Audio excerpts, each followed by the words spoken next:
হয় না, আমরা বারবার শুধু রক্ত দিয়ে যাব, আর একটি গ্রুপ বারবার শুধু তাদের নিজের ফায়দা লুটে যাবে। এই নীতি আমরা মেনে নিতে চাই না। আমরা ধর্ষণের সঠিক বিচার চাই, প্রশাসনের এই লাজুক স্বভাবের সঠিক পদক্ষেপ চাই। এই বলে আমি আমার বক্তব্য শেষ করছি।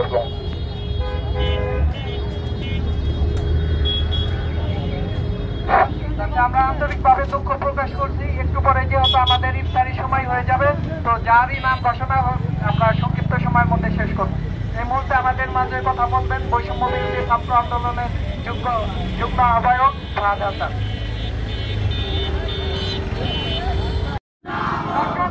বিরুদ্ধে action to action, action to action, direct action. আমার সোনার বাংলায় ধর্ষণের ঠাঁই নাই, ধর্ষণের ঠাঁই নাই, ধর্ষণের ঠাঁই নাই।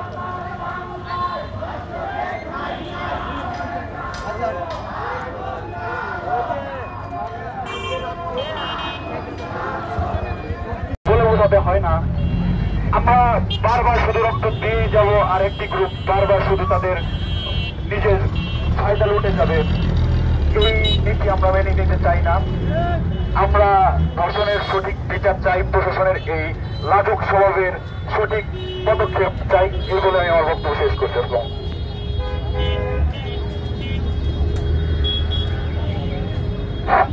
আমরা আন্তরিকভাবে দুঃখ প্রকাশ করছি। একটু পরে যেহেতু আমাদের ইফতারি সময় হয়ে যাবে, তো যারই নাম ঘোষণা আমরা সংক্ষিপ্ত সময়ের মধ্যে শেষ করব।